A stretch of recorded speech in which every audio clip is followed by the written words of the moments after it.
right, man. Legacy Lenders. Sometimes people want to talk. We have incredible guests here. What's up, brother? The definition of the Legacy Lounge is the stuff that he's putting together. He's a great community leader. His story is amazing. All right, welcome back. We are at episode number 31 and really excited about today when a real estate agent and a loan officer get together and put a podcast together. We get extra excited when we get to bring somebody who's so influential into our careers. I call it on and off the field. I'm talking about in the office and everything like that. But we have somebody that owns his own business, coaching and bringing people along across the country in the real estate field, somebody who has completely changed my trajectory of my career. Everybody, welcome Dino Rosetti. Thank you for being on the show, man. Man, thank you guys. It's an honor to be here. I've been so excited to be here. So thank you for the invite. And if I may, I brought you guys something. What? I brought you guys something. It's very special. I know you guys like wine. And I'm taking a big risk with this because this wine is, it's not like the, top shelf. This wine is more special to me for a lot of reasons because it comes from a winery called Ledson Winery in Sonoma County. They've been around 150 years, 151 now. And the reason why it's special to me is my wife and I found it on a trip accidentally. We had a great time there. The people are nice. The vineyard's beautiful. They grow a special vintage in the Moon Valley. I don't have that for you today. But they grow just the stories they have there, the people they have there, the food, the views, everything's special. But what's really special about it is the story. The story is about this guy, Tommy Ledson, who moved from England to the U.S. with his brothers when he was 16. And he was from royalty. So the theme of Ledson is from riches to rags to ranchers.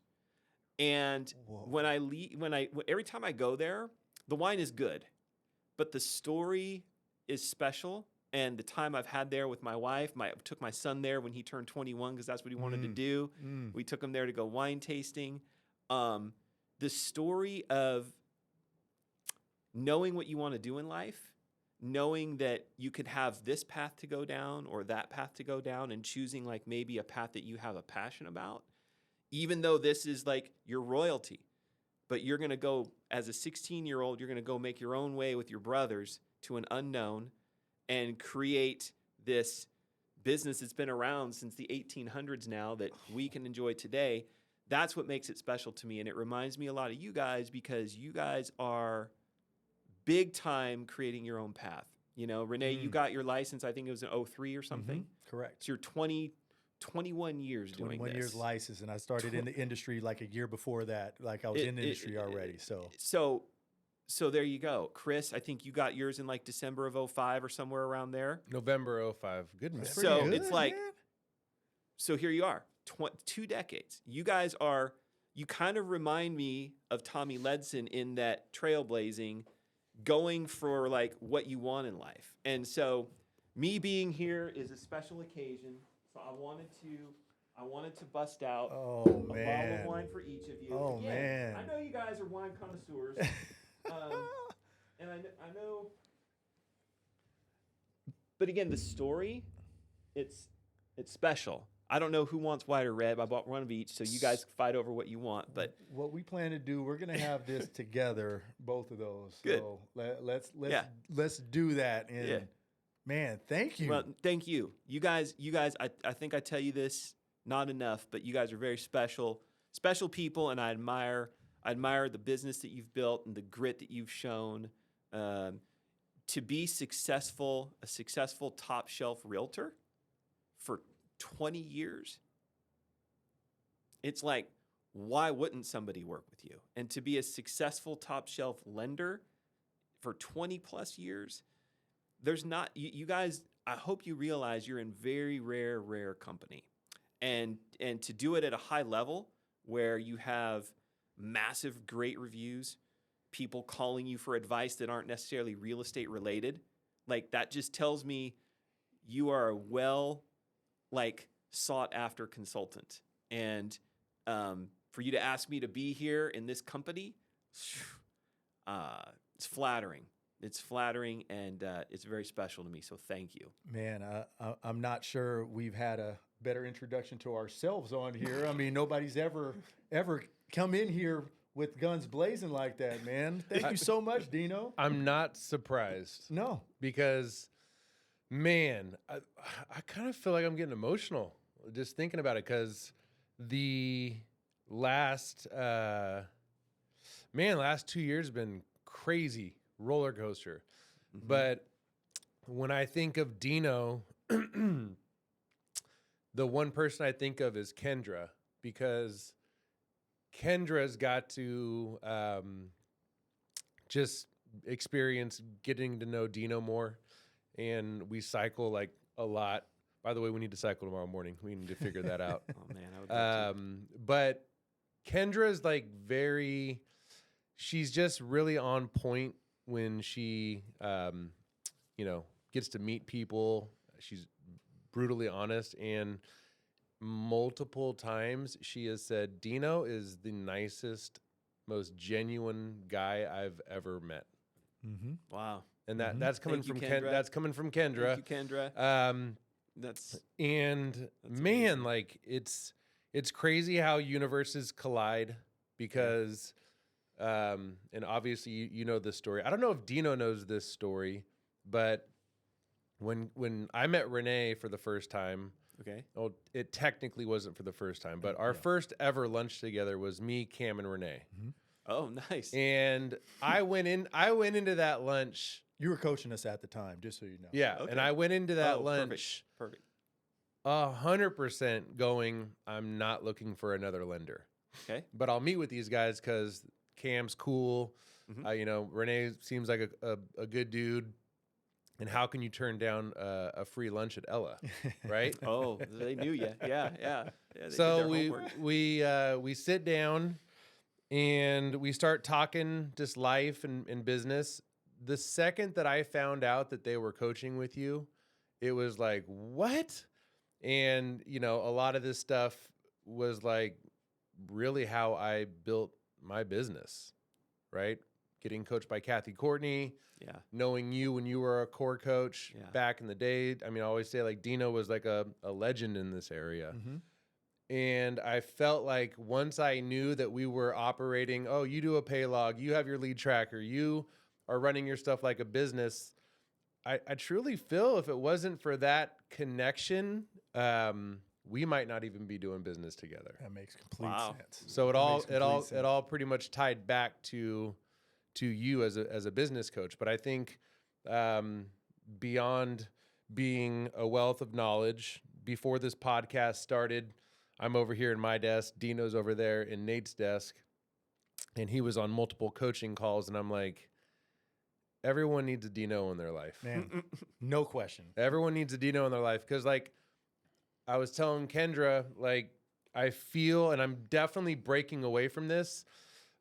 You've heard this before. It sounds cliche, but I feel like my worst enemy a lot of times is myself, and I need to get out of my own way at times to be successful in life. Sometimes get in these ruts, and Dino, you've been very, very instrumental.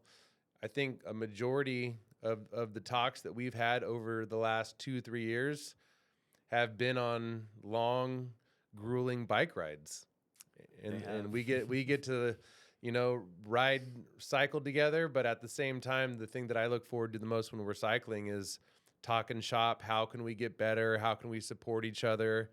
Brainstorming ideas. I couldn't think of a better environment to have that in than cycling with you. So it's been an awesome journey, brother. Well, I feel the same, and I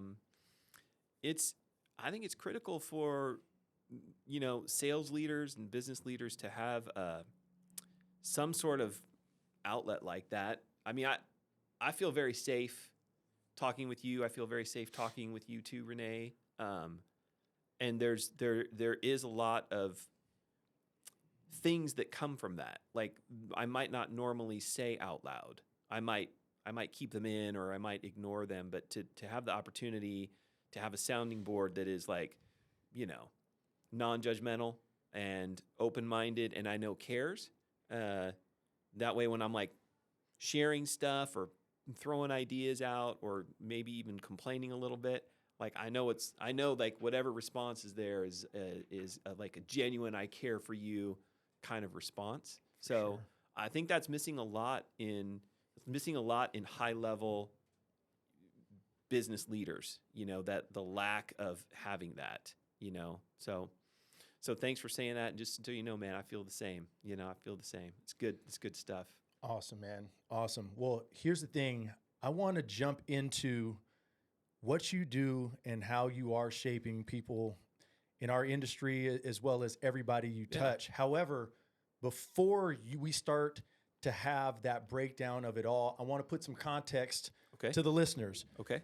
The reason being is, he just mentioned everybody needs a Dino.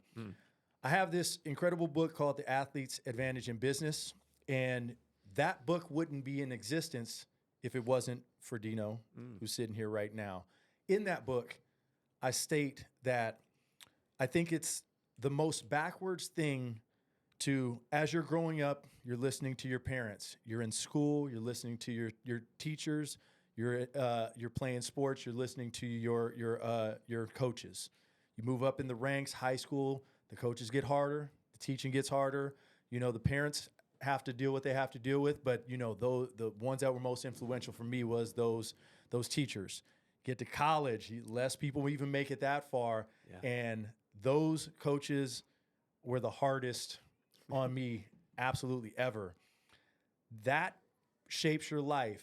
Then, if you don't make it professionally, you start to step into the world, and the decisions are now more important than they ever were because they're life decisions.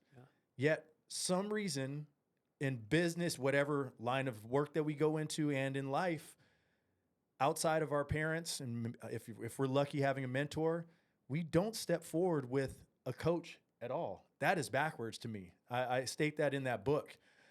And the reason why we are here together, you were coaching one of our loan officers at Golden Bay. We got introduced to you from him. So thank you, Jeff. So happy that was the case. And because of that, you started coaching us. We were a small company, although we had been in the industry for a long time. We were a small company, just a handful of us in there. And I had been in coaching before, but not to that level. We were running a business, and it was throwing shit on the wall and seeing what stuck. That was what it was. You came in, you analyzed everything that we did on a daily basis, and the organization that wasn't there, you started to organize it little by little. P&L that we got from our CPA, I used to look at. There's a bunch of numbers, didn't know what the hell I was looking at. You helped to break that down, put it in our own version of it. And it wasn't until we had been with you probably a year and a half that I felt like we actually had a true business. So that's the context behind why you hear the us raving about you and what you do. I want that to be the context behind you talking about Ultimate Business Partners, your business, and how you shape people in our industry left and right. Give us a little insight in the origin of what led you up into that business. Yeah. What led up to it? I've always noticed. So I started in lending. So back, I'll date myself. So I graduated from CSU Sacramento. I'm a fellow Hornet. Let's go. I graduated in 1991. So I think it's changed a little bit since then, but back then, what happened was you had an opportunity to do on-campus interviews. So business owners would come in, and so I was a business major, and so business owners would come in, and you'd kind of round robin. You'd go from table to table and meet whoever it was. So one of the guys there, his name's Jim Caffrini, who's the owner of Sierra Pacific Mortgage, and at that time they had, I think, two retail locations, one in Yuba City and one in Rancho Cordova, and it was for a mortgage loan officer, and I was just doing the rounds. I think I interviewed with like Napa Auto Parts and Sierra Pacific, and there was like a it wasn't John Deere. It was like some tractor. It was just a random assortment of people. And I got denial letters from all of them except from Jim. And so then, so that's one thing led to another, and he hired me, and I got personally trained by him. And since then, Sierra Pacific's grown into it's a large national wholesaler. But I always appreciated that I got to learn from this guy running this large company. He taught me a lot. He took me on sales calls and stuff. So I learned from a guy who had great relationships with his clients. That's how it started for me. And so he always taught me, like, hey, it's to avoid the market up and downs, you just need to surround yourself with like really good producing realtors that you like. So that's what I did. I did that for a bunch of my career, learned a lot, failed a lot, and then eventually got introduced to buy referral only, Joe Stump. So at the time, I quickly became, not quickly, maybe 3 years into it, I was like doing the most loans at Sierra, the most units. When your average loan amount was like $70,000 and stuff, I was doing a lot, but it was very scattered. So I got introduced to buy referral only. So Joe Stump's the owner of buy referral only. Joe Stump's like the granddaddy of all coaches. I think most coaching programs have been born through him. That makes to give sense. him credit. I think like many successful coaching platforms today have been a student of Joe's. He's still at it today. There's nobody better at wordsmithing, at scripting, at dissecting vocabulary than Joe. But what I do remember is he had a half day. I didn't want to go. It was here in Sacramento, sponsored by a title company. I didn't want to go. I thought it would be lame. And man, it was like a moment. There's, packed house, but I felt like I was the only one there. I felt like he was literally just talking to me. And I instantly saw the disconnect in what I was getting through it with just sheer grit, personality, work hard, all that stuff. When you're young, it's all good. But he from stage showed me and everybody else in there what a business is. I never considered myself a business. I thought I was just like a loan officer. So I literally ran to the back of the room, signed up for everything he had. I was a student of his for a couple years. He asked me to participate in some of the stuff he was doing on various half days, which I thought was like, me? What? Then I just started meeting a lot of the coaches in that program. And that's when I met, Rick from the core. And he started the core, and I was right there with him. And that was like a breakthrough. That was like, I felt I could be super impactful. It fed something in my soul that I hadn't had in a long time. Doing loans is great. All that stuff was great. But I was literally seeing potential in people that they weren't seeing in themselves. Yeah. Offering people ways to realize the better version of themselves that they weren't seeing. Man, that really moved me. Way more than money. Yeah. I was doing well in loans. But there is a certain element to when you kind of see something that you really, when you experience something that you really, it just feels like a perfect fit. So I started getting more and more involved in coaching. So I've actually had a coach since 2000. I started in the core in 2002. There's only been 2 years I haven't had a coach in the last 22 years. Wow. And it's crazy to think where I'd be if I hadn't, because I feel like most people can figure shit out on their own.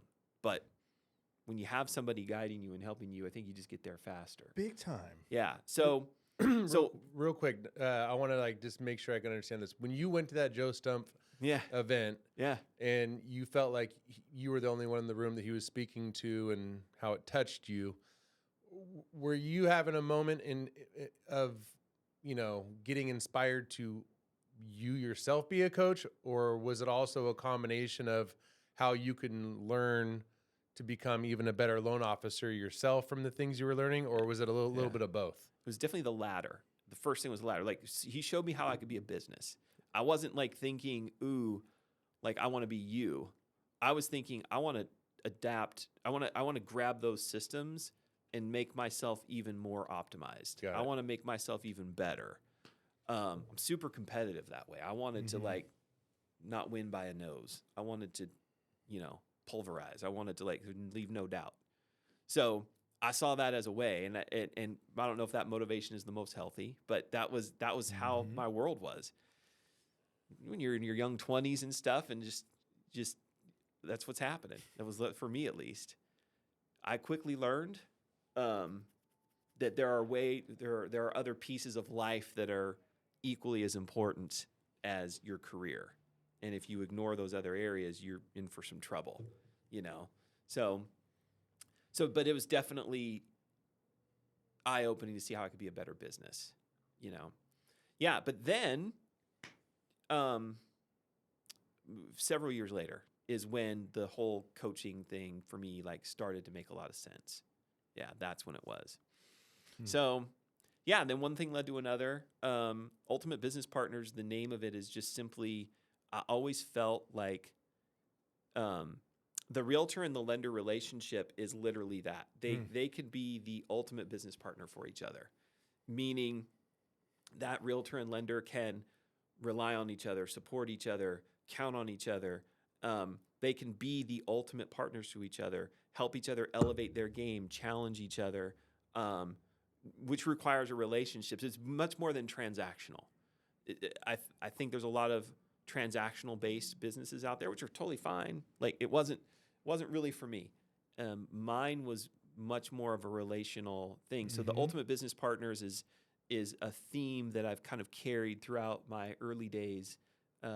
In how can you be so valuable to your partner that there's no doubt?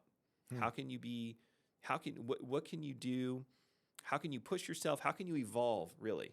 And help your partners evolve to be the best version of themselves. What does that look like? And constantly thinking of things like that and whatever it is, immersing in different programs, reading different books, talking to other people, observing what's going on in the market, observing what other teams are doing in different areas. It's the opposite of head down, nose to the grindstone, grind. That again, that works. But I clearly remember being in the audience with Joe Stump. The one thing, I don't remember it word for word, but he basically said, everybody stand up, and we all stood up. And this was at the end of the half day. Half day is probably 3.5 hours. Yeah, everybody stand up. Everybody stands up. And he said, okay, if you've taken at least one phone call, keep standing. So if you haven't taken any calls, sit down. And like, nobody really sat down. Anyway, if you've taken 5 calls, stay standing. So slowly but surely, people are sitting down. My ass is still standing up. 7 calls, 8 calls. And I'm like, like me and a couple other people are still standing. 8 calls in 3 hours when I'm in the middle of a life-changing event for me. So my values were still messed up, right? I was like addicted to the, oh, it's going to fall apart without me. But man, what you're saying is so great. So I kept compromising. And so then he walks over to this board and he wrote the word on. And he said, you guys are working in your business too much. It's time for you to figure out how to work on your business. And then he goes into this whole thing about taking time for yourself to work on your business because you really are a business owner and all this stuff. And it was just super, because it was such in the moment, a lesson to learn. Yeah. It's like, man, Yeah. it's so powerful. So I really enjoy helping people get to that next level. I really enjoy, like me personally, what I do is not a box kind of coaching. I call myself like the anti-coach coaching program because I've been through, like I said, only 2 of the last 22 years, I've not had a coach. So I've been through so many, and I've even been a paid consultant on so many. So I've seen like the behind the scenes on how it works too. Like how many people showed up, how many people RSVP'd, how many people paid, how many people renewing. So like the business side of it to me, I always thought, man, if I ever do my own thing, I want to do things like my way. like different, because I've recognized where a lot of the pressure points are, a lot of the friction happens. So anti-coaching program for me is like, I don't do contracts. And a lot of people say, dude, why would you not do a contract? And the reason I don't do a contract is because I don't want to work with somebody that I don't vibe with. I just don't. Yep. I'm at the point in my life where I don't need to prove myself or whatever. Love that. And it took me a minute to realize this about consulting, but the results are not up to me. The results are up to you. Right. I'm serving as like a kind of the guardrails, if you will, but I'm not doing your work. You're doing your work. So you can't reflect that on me if we work together and there's no results. It's impossible. So therefore, I don't do contracts because I want it to be easy for people to say, man, thanks, but no thanks. It's been a month. I would rather have that, because what I don't want to have is same thing on the accounts pyramid fun factor. I don't want to look at my calendar or look at a call and look at a name and go, oh man, I gotta do this call. I don't want that, and I'm not going to have it. I've just decided I'm not. Yeah. So I don't do contracts, and so officially started the business in 2014. And the average stay of my clients is 4 years and 2 months. I've like looked that up actually the last couple of days. So my average client stays with me 4 years and 2 months with no contract. So I love that.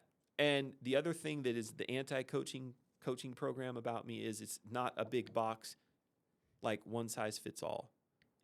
For me, it can't be. I have a hard time operating that way because I feel like everybody's a little bit different. Everybody's structure is a little bit different. Everybody's kind of skill set's a little bit different. Like I have a great client, a realtor team in San Luis Obispo, and they will not do prospecting, like Mojo Dial, stuff like that. They just won't. And they were very clear in the beginning, like, look, we heard good things about you, but one thing we're not going to do is this. I'm like, that's fine. Like, there's so many other ways to get business. Let's just not worry about the one thing that you're telling me you don't want to do. That's cool. That doesn't bother me. And that actually fits my philosophy of, like, there are fundamentals you have to do. Yeah. Like, you have to have a CRM. If you're a business, you have to. Like, so one of the easy ways I can tell if we're going to be a good fit is I have an assessment called Built to Last. So Built to Last it's got 4 tabs: marketing, sales, leadership, and finance. So like you basically you rate yourself 1 to 5 on all these questions. It might take you 15 minutes. And then it self-tabulates, and then it gives you a score and a result.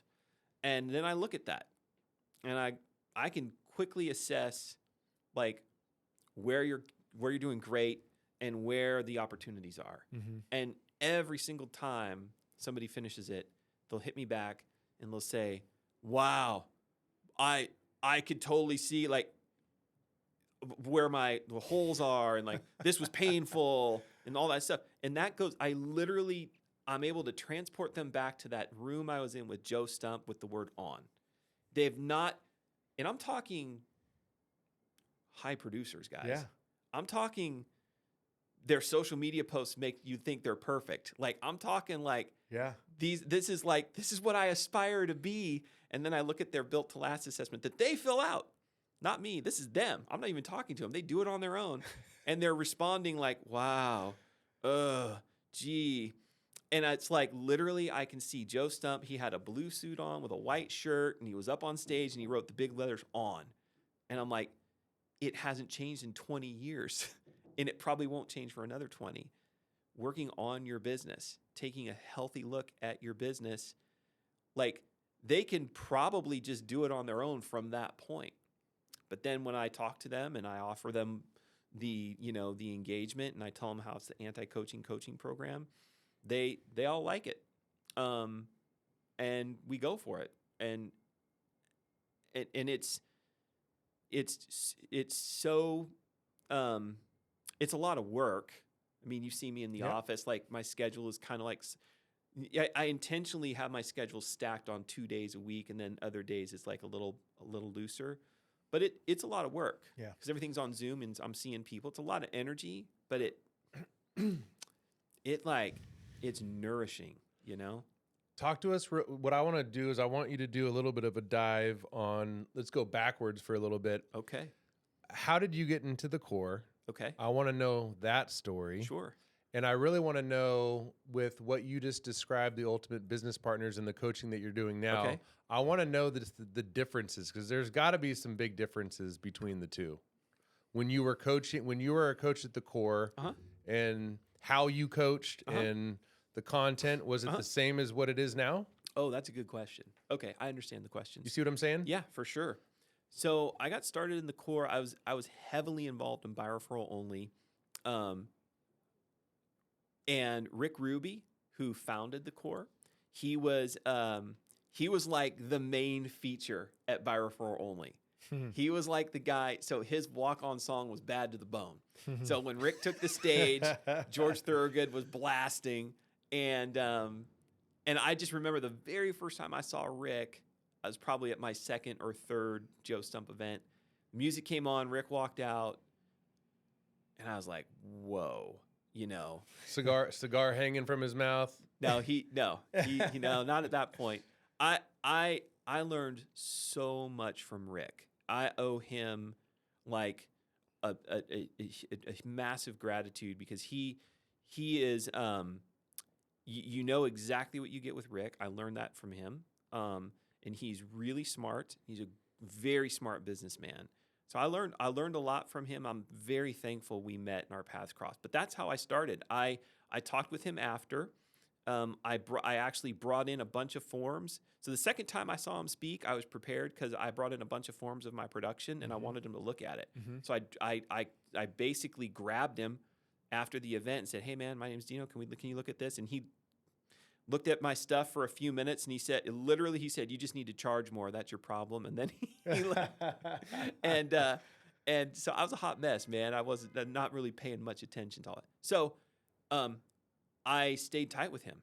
And then I stayed tight with him and then a local guy here, Todd. And they started the core. I was their first student. I did everything they said. That is crazy. So approximately how old were you at this time?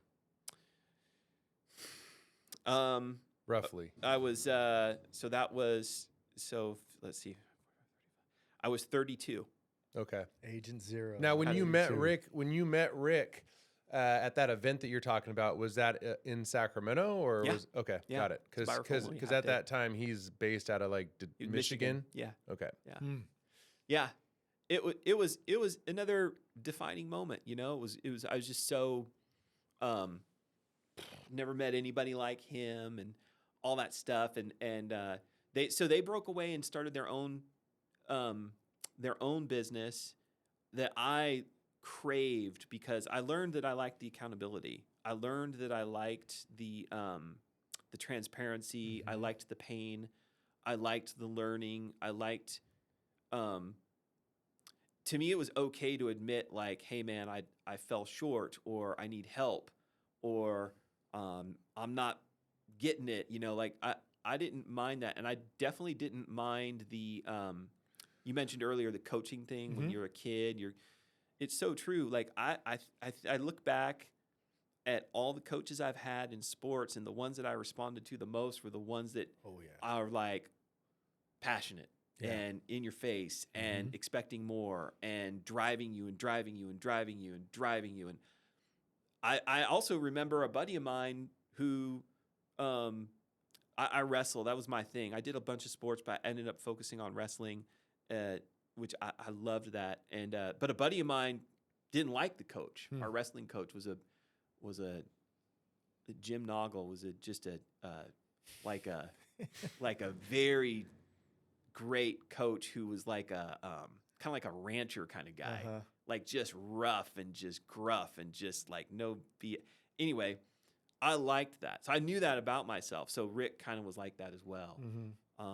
But I think the accountability is what drew me into it. So yeah, I was literally their first student. I would think I don't remember. There might not have even been eight clients. That is crazy. I did not know that, because the first core was. I mean, the core's still around. The core's still around. They're still going strong. Like I said, I have a lot of respect for what they've done and what they've built and what they've taught me. But I was one of the first. I was the valedictorian of the class, okay, which is a big deal. I Yeah. worked my ass off for that because there were some pretty badass loan officers in there with me. It helped me step up my game. The competition helped me step up my game. Then I renewed with them and did another 2 years with them. And I was valedictorian again. And then they asked me to be a part-time coach. Now, this is your first And I was gig at being a coach, I was correct? like, part-time? And he said, yeah, we'll pay you whatever. I don't even remember, but they paid me. So they paid me to coach a group. And they wanted me to do 2 events a year with them. So that's really when I started like thinking, God dang, this is cool. So then they gave me more groups. My students, the thing was this, I got good reviews, basically the equivalent of good reviews. My students liked me. My students like I treated them like my realtor client. Like they like we knew each other. Yeah. It wasn't transactional.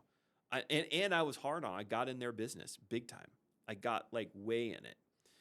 And I wouldn't let them make excuses. I wouldn't let them, because I was the guy making excuses. I understood what they were saying. I understood that language, and I was not going to let them do that to themselves because I'd done it to myself and had been fortunate enough to have people around me to pull me through that. And I wanted to be that guy. Like you guys know, like the Tough Mudders, you know, when you go up on a wall and you're like kind of like reaching up and there's a dude over the wall and he's like that, like I wanted to be that guy. I want to be that guy with my muddy arm, sweaty, and I'm grabbing your muddy, sweaty arm and you're still working your legs, but I'm helping you. Yep. Do you think that while you were coaching at that time, it was also helping you become a better loan officer and business owner yourself? 100%. Yeah, like what you guys probably experience when you have the opportunity to say present on something or teach on something. Naturally, you sharpen yourself on it. Naturally, you'll prepare. Naturally, you'll start noticing. Well, God, I got to get better at this, or man, or you'll just find yourself practicing it more. Like my very first summit, where I eventually made my way up to, I actually had 6 coaching groups. And there's 3 people in each group. So I had 6 of those. And then Rick promoted me to be the coach of the coaches. So imagine the core training, an elite level coaching program. They had, 8 or 9 coaches, students across the country. And Rick was like, hey, Dino, I want you to coach the coaches. So I would listen in on all their coaching calls. I would do a debrief after. I would do a report after. And then I do like one-on-one coaching with the coaches after. And so all of a sudden I'm like, gosh, so yes, to answer your question, every time things like that would happen, I would get sharper and sharper in my own organization. You can't help but not. The other thing that would happen is I would find out a lot of cool things that other people were doing that I didn't even necessarily think about. Or and I wouldn't have to reinvent the wheel. I'd be like, hey, can I use that? Can you send that to me? And they're like, sure. And all of a sudden, we have some great system from a guy crushing it in, Atlanta. Or I have some great system from somebody in Texas. And, we're all doing the same. And that was one thing that was so cool that I really liked that I do today still is there are some people who think their stuff is like super secret and super guarded and hey, Dino, don't tell anybody, but this is what I'm doing to get leads. I'm not that guy. Yeah. I'm not a good secret keeper. There's really nothing new. And I'm not afraid to share good ideas. And I'm not afraid to share ideas that don't work. That environment was really good at that. So now transitioning to your second question. So there are fundamental things that I still believe in, like tracking your activity. I learned that.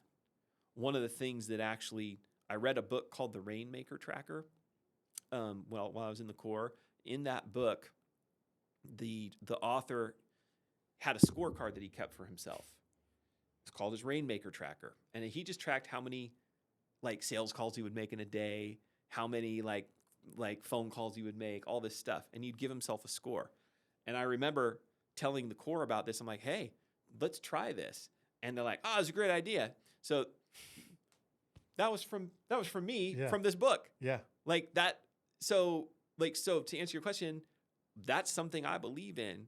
You know, we call it the perfect week scorecard. So we do that. And that's a part of the Golden Bay culture right now. That's a part of the culture of several of my clients. It's hard. It's not easy to do every single week, but we know when we do these activities, business comes. I focus on the other anti-coaching thing that makes me a little bit different is I focus on the activities, not the results, which sounds weird.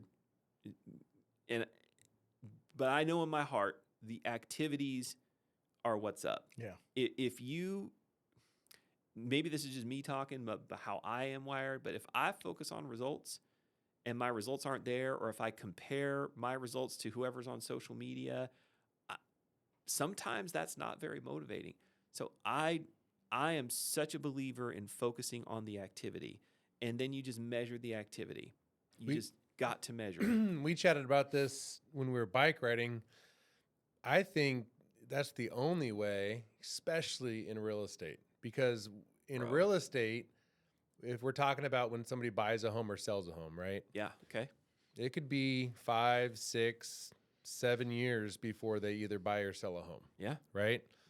The activity, though, is for you to stay top of mind for these people. Yeah. Right. And you never know. Like I was telling Renee, a buddy of ours sent me a referral last night. I'm you're constantly talking to Matt, right? You never know when Matt's going to be talking to another person, right? Those are the activities, is staying in connection with people that are connectors, number one. But number two, I know, speaking to my business, whether it's a note card, a text message, a birthday card, a phone call, don't even need a response back, just calling to let you know I was thinking about you, whatever it is, that's the activity. 100%. The result might not happen for 3 to 4 years. That's just how real estate is. Yeah. It cracks me up when, a realtor will say, man, do open houses work? And it's like, I mean, well, what do you mean work? Because if you mean, are you going to close a deal working an open house between Saturday from noon to 2? I don't know. Chances are probably not. However, if you do, 45 open houses a year and you average 3 leads, say a month, or 5 leads a month, you might have 40 to 60 people who are looking around. Now, what system do you have? What activity can you do to ensure you might get 3 or 4 of those people? So what do you mean work? So it's like a lot of paradigm shift when it comes to activity. Many, many programs focus on result. If you didn't get that result, you failed, you rah, rah, rah. Now, again, me, that kind of motivates me. Yeah. Doesn't motivate a lot of people. But the clients that motivates, I still keep them focused on the activity, but I do tighten the screws big time on the results, man. And that comes with accountability. So there are some clients I have that we will make they're big time on 90-day goals. So I'll have them pick 1 or 2 90-day goals, maybe 1 business, 1 personal, or 2 business. And then they'll put what their goal is. How hard do you want me to push you on 1 to 10? So 1 is let's just mention it. 10 is David Goggins shirt, right?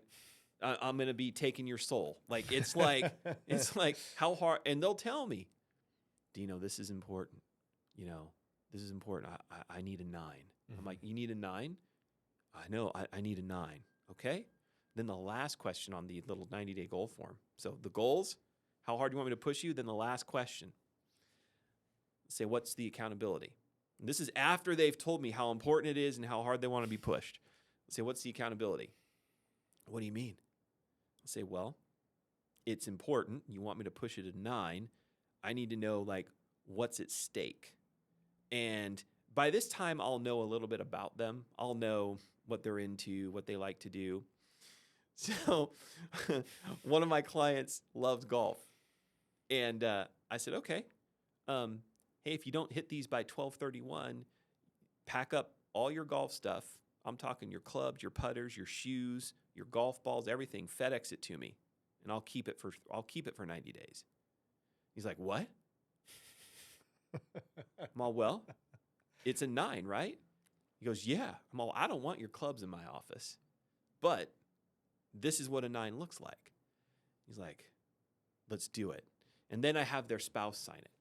Oh, wow. So it's like, to me, that's getting in there. Some people don't like that. I respect that. That's cool. Some people are maybe a 4 or a 5. But the ones that want to be pushed, I know what levers to pull. And I've had over since the beginning, I think I've had a bike sent to me, a literal bike. Guy shipped me his bike. I've had 2 sets of golf clubs shipped with me. And the funniest one is this one was brutal. This guy wanted to be pushed at a 10.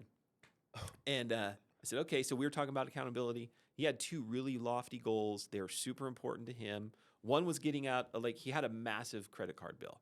He wanted to pay that off, which he could. He was a big earner. He just was sloppy with his money. And then the other one was a production number. Wanted to be pushed to 10. And we decided that, okay, listen, if you don't hit it, here's the accountability. $1,000, personal check for $1,000 to your nemesis, your biggest competitor in your town. And you're going to handwrite a note, and it's going to say, dear so-and-so, I'm not a man of my word.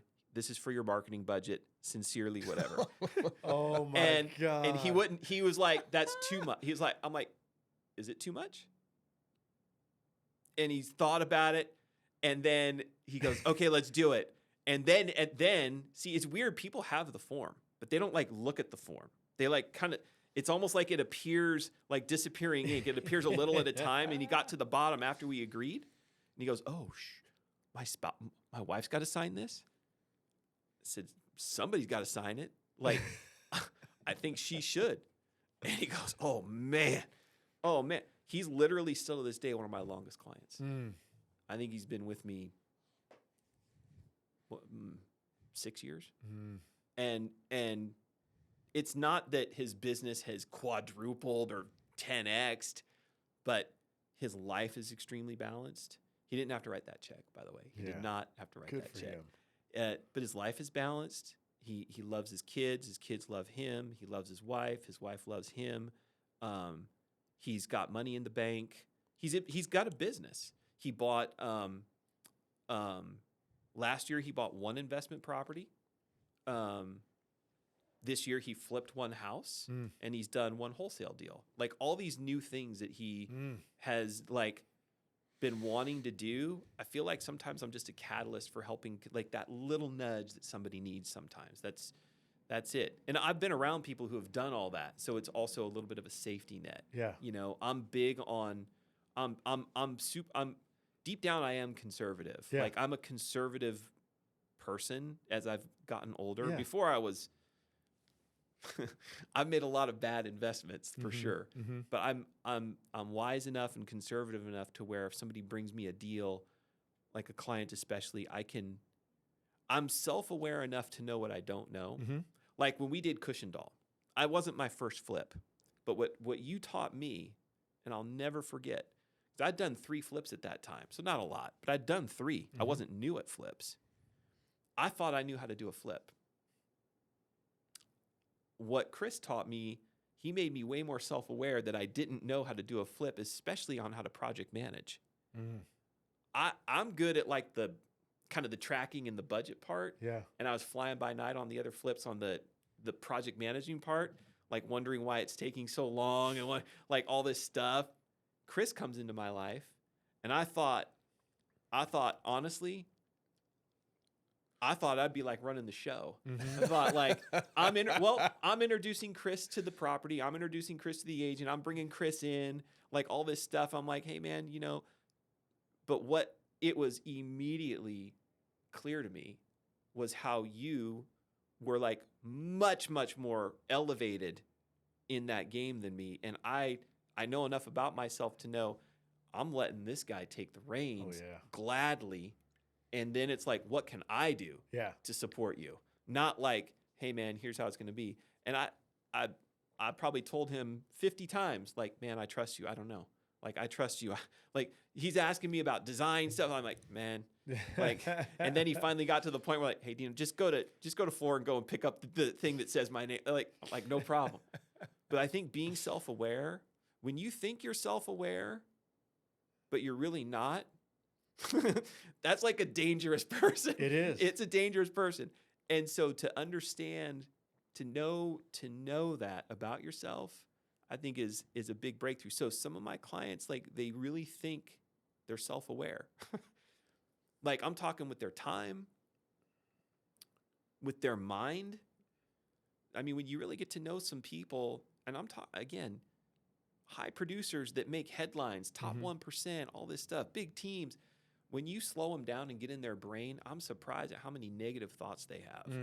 Like, it's like they're working so hard, running from negative thoughts, just keeping so busy. So that thought, if like they're running this way, that thought's going to, like, they don't want to get caught by it. And one question I ask my clients, like a lot, especially the big producers, I'll ask, hey, when is the time that you're usually kind of the most anxious? And they're like, what do you mean? I'm like, no, when do you feel like you have your highest level of anxiety? Dude, I'm going to say 8 out of 10 times, they'll tell me it's around like when I'm trying to fall asleep. When I'm trying to fall asleep. And I'm like, so let me guess. It's quiet. The room's dark. There's no computer. There's no phone. There's no distractions. It's you and your thoughts, right? Yeah. And that's what, and I'm like, why is that? And they're like, holy shit, I don't know. But I just, that's when it is. So that's a huge breakthrough. Yeah. When a human being can realize that their business is owning them like that, that's the first thing in saying, I don't have a business. Yeah. I am not being fulfilled properly. And all of a sudden other things happen that can start falling into place. But the coaching I do, Chris, is there are fundamentals. Built to last, counts pyramid, which by the way is a trademarked form. Okay, so that's like intellectual property that the core uses that they can use. That's my company's form. Like that was invented out of sheer chaos in my life, you know? So there are fundamental things that I do, but then from there, it is completely customized, accountability is what it is. Yeah. Have you coached anybody that came in with their shit together? I think it in various levels, there are people in general have a lot of their shit together. There are just levels of levels of destruction. I think that they leave in their path. I think in general, I can't think of there's plenty of clients I couldn't help. Yeah. And it's only because what they were looking for was like what I didn't offer. You know, they were in a steak restaurant and they were trying to order a salmon, like that, and I'm like, that's next door, and I'm okay with that. Like I can think of somebody who was referred to me. They did their built to last, and it was literally the best one I've ever seen. Which didn't make sense because I had 2 conversations with him. The first time I sent it to him, he didn't fill it out, so I had to follow it up with him. And then he's like, oh, yeah, I'll do it. And he filled it out, and I'm like, it's really good. So then I talked to 2 of his buyer's agents. He's got 6 buyer's agents. I talked to 2 of them. I'm all, hey, tell me about, and I was asking him specific questions that he was claiming were just like 5 out of 5, right? And like, oh, this is like it's completely different. So there's like no self-awareness is really what it was. And so then I chatted with him about that, and he was like, he didn't like that I did that. He's like, I just don't think we're a good fit. I'm like, okay, that's fine. That's crazy. And I don't even want to cut you off there, but I was thinking when you were talking about how you deal with people and how you bring them along, I got to think the type of person that is in denial about what it is and doesn't want to hear the truth is absolutely the wrong person for you, right? They come to you, you never sugarcoat anything. No. You bring out the light on what's really going on. There's so many people that aren't ready for that in general, and I guarantee those are the people like, nah, Dino wasn't it, man. Dino wasn't it. Yeah, they're out there, and that's fine. I think to hire any consultant, to help your business, I do think you have to be. Here's my thought is this: I don't ever think I will know everything I need to know. Mm-hmm. I don't ever think I'm going to reach that point in life. No. And so, therefore, if somebody's been at it longer than me, or somebody's had more success than me, or they're around other people that have more success in whatever that area is, Mm-hmm. I know enough to know I can probably learn Mm-hmm. from them Yep. if I'm open to it. And so, some people, not quite there. Yeah. Yeah. Yeah. Do you, I believe the principles that you teach could be beneficial in all kind of professions and settings or anything like that. Do you deal with anybody outside of the real estate industry? Yeah, man, that's a good question. I have tried before. I've been referred. So my clients are. Chris mentioned this earlier. My blind spot is my social media game. Mm-hmm. I'm like invisible. Got it. Got it. And I'm changing that. One of my goals, I'll state it here. One of my goals in September was to hire a virtual assistant to help me with my social media. So I've done that. They're officially starting Monday. Nice. So I'm on the path of getting something better. Yeah. And who knows what it'll look like in 60 days or in 6 months. But I'm making very much a conscious effort to arrive on social media. Yeah. I'm just laughing because I'm just What? remembering one of the funniest times I've ever had with Dino. But it was we end up cycling Lake Tahoe for the first time because we've done Lake Tahoe twice. Yeah. And the first time, Mango was out there capturing a lot of the drone footage of it. Oh God. And then Dino's a family man. He's this husband and father, just like you. He's this, I say this with all of the love. Okay. But I feel like when you're not working your tail off, Yeah. your happy place is your home, which is great. And true. I feel like, I'm a little bit more of the wild man. So like our friendship is I'm kind of like the wild man trying to bring Dino along with me. And so we end up after our ride, went to the Beacon Bar and got some rum runners. I love the rum runners. And had a really good meal. good. And then we got a bottle of wine and went back to the hotel we were staying at.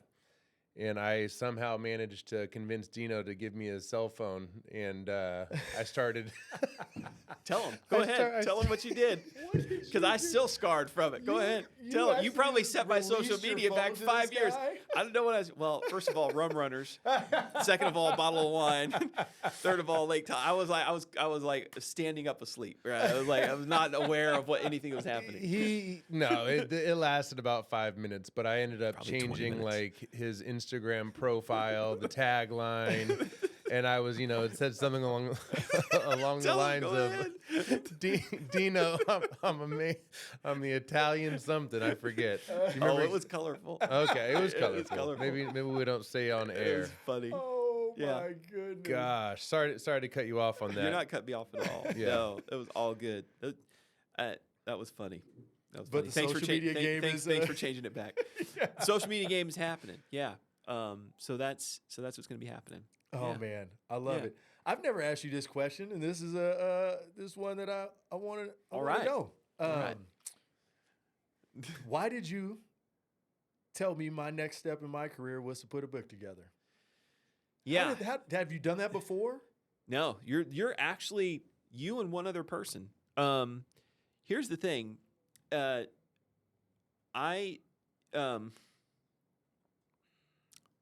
go back for a second. Okay. Because that's a great question, and I feel like this would be a piece of my heart that will be kind of fun for you to hear, fun for me to say too. So I'm going way back. The guy that married me, okay, his name's Scott Matthews, and he was the youth pastor at Adventure Christian Church in Roseville. I've stayed great friends with this guy this whole time. So Scott was in Roseville, and he transplanted. He created a sister church in Natomas called Adventure Christian Church.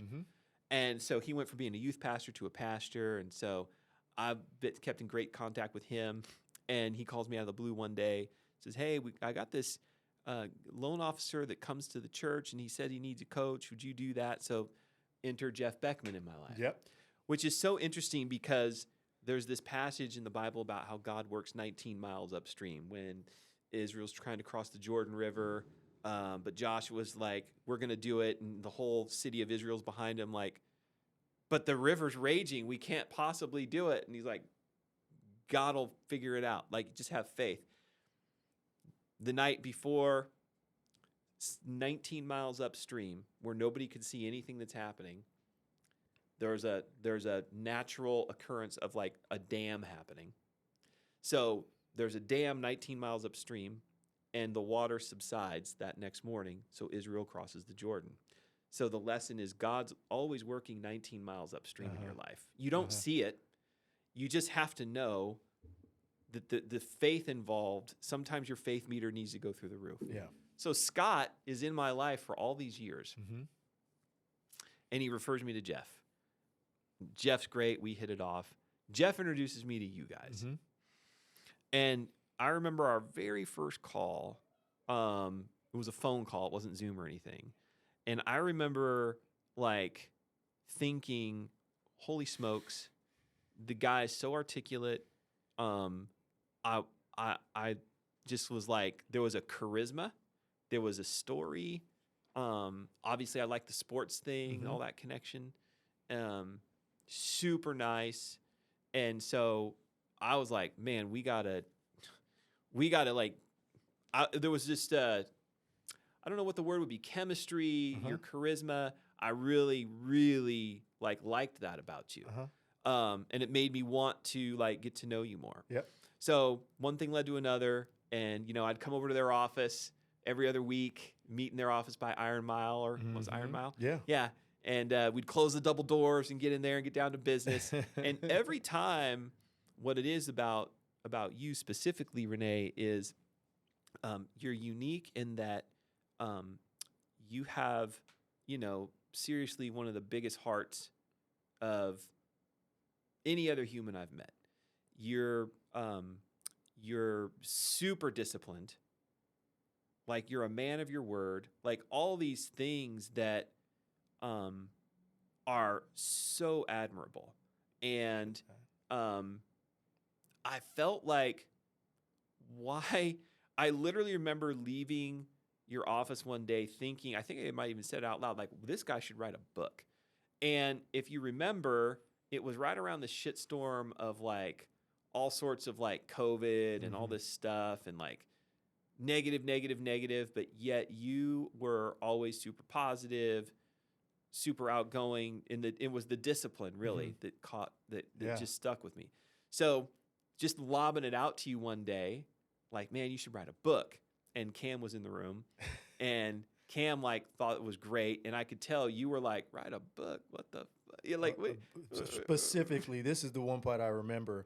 I said, "Oh fuck, I don't even like to read. What you mean write a book?" That's what I was thinking in my head. Yeah. Part of it was because I think you were ready. You were ready for again a challenge to prove to yourself you could do something that was kind of uncomfortable. Completely unrelatable, but relatable.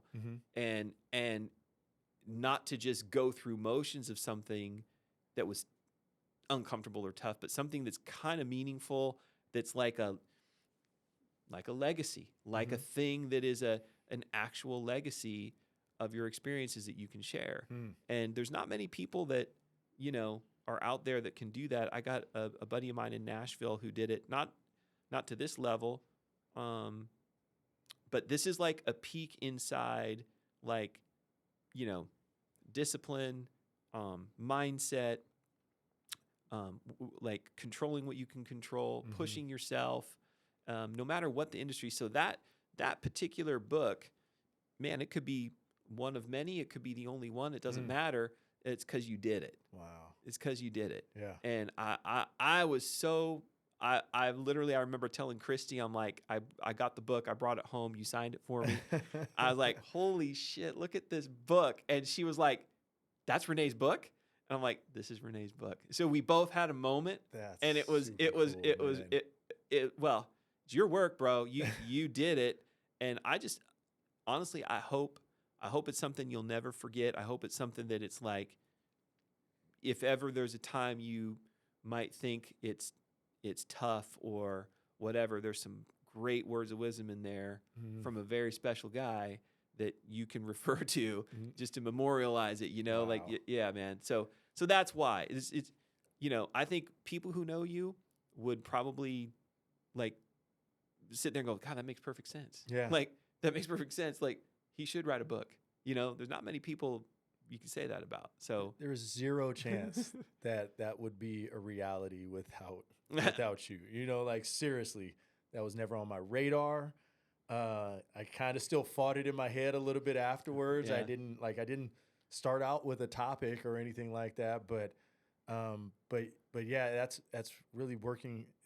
Somebody from the outside in looking in, that's complete evidence of why that's absolutely necessary. Yeah. There's no way I could have come up with something like that myself. Like, it's a great Wow. book. It's a great book. wow, The I've never athlete- asked you that. Yeah. I've never asked you that. The Athlete's Advantage. Yeah, it's it made perfect sense. It made perfect sense, even though you'd never done it, and it's not. Yeah, but it turned out great. I know my oldest son Jack has read it, and he's super critical. He's a very critical. He's a critical Yeah. guy, and he's not the most athletic one of my kids, Yeah. as well. But he thought there was some nuggets in there. I think he still got his copy. I think he took it with him to New York actually, because it's not in his old room. Amazing. But yeah, I've handed out a bunch of them. I know Veronica has Veronica. read it. She's like talks And her daughter, yeah. yeah, and her daughter. So you are.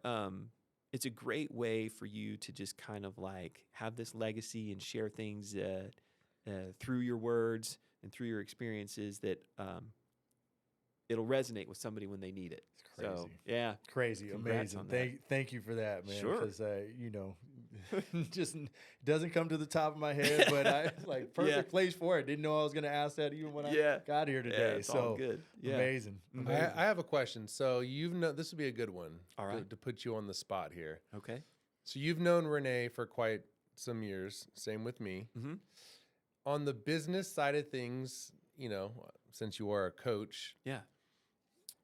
what would you say would be something that Rene should be focusing on, putting his head down, and something I should be focusing on, putting my head down, just in regards to where we're at in today's world of real estate, where you foresee potentially the next 12 months of real estate going? Obviously, we've had some positive things Yeah. taken place with rates starting to drop a little bit. Yeah. People, maybe that's opening up some gates for people to refinance. Yeah. But for us staying top of mind, you mentioned, 20 years is a long time, but we can always look for ways to sharpen ourselves. Yeah. So what would you coach us on if I asked you that question? So for you, Chris, I would start with, what you're good at, what's fun for you, what gives you energy to do. Those are the things that probably come natural to you. So I know like you're in here working, writing letters. I know you're in here doing your text messages. I know you're in here doing your calls. I think for you, it's, I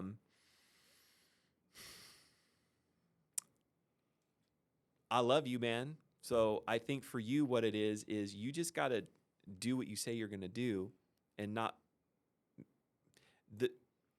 your word has to mean more than not doing the activity. That's really it, because you're a 20-year top producer.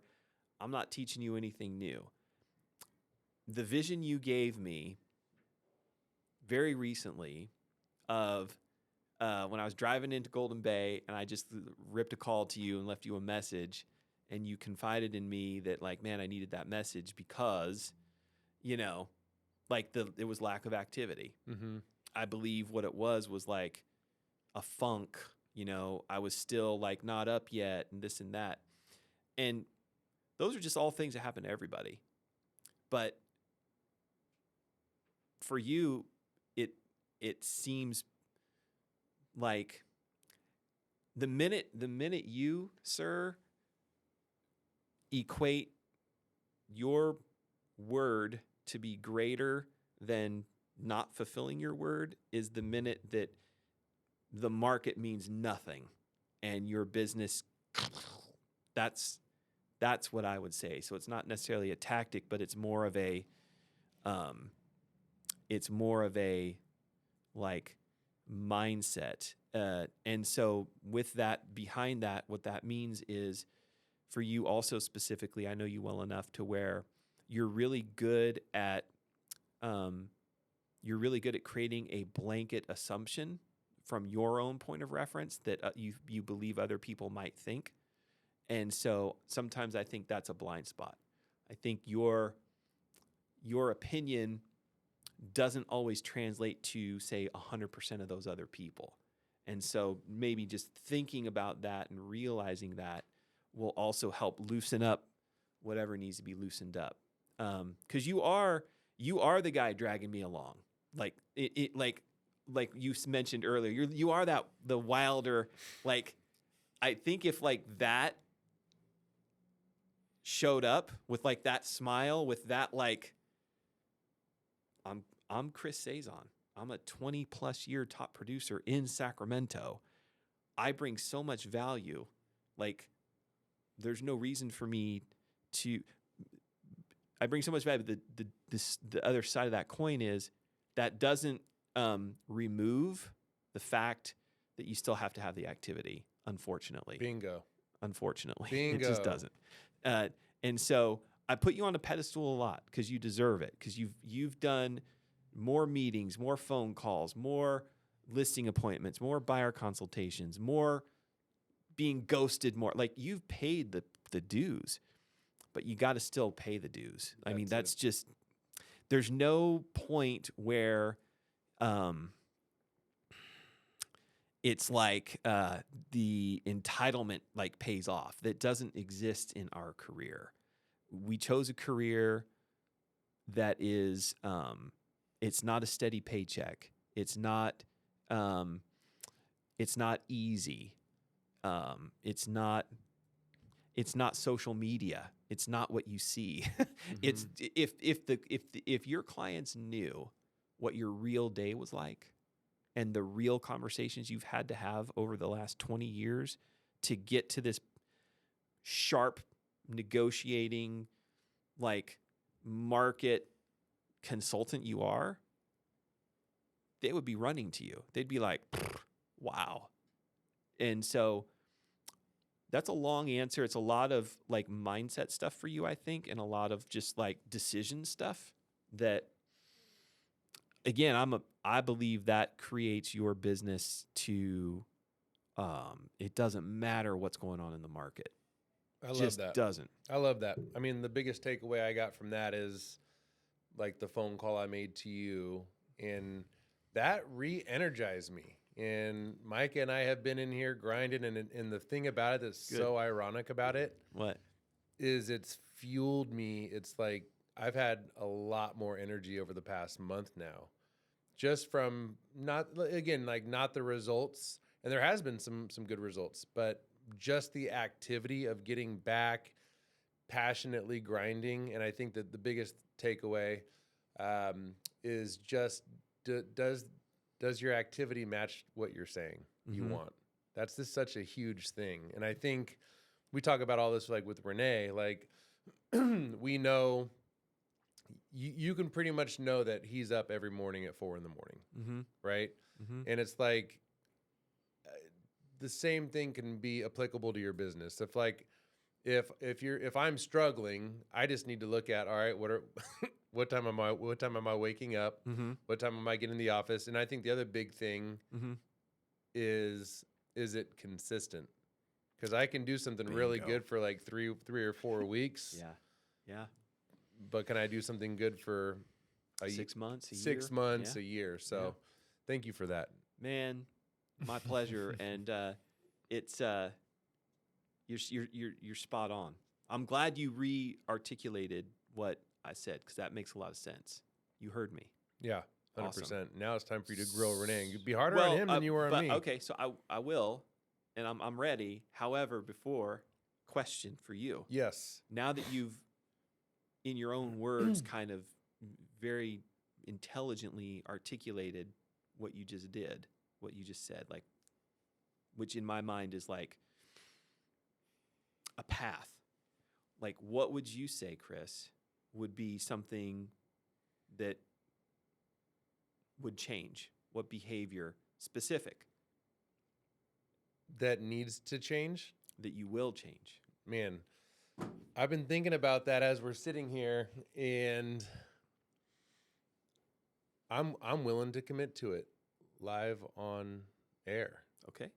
We need a live on air sign, by the way, Nate. That'd be dope. Sweet. That'd be dope. That'd be dope.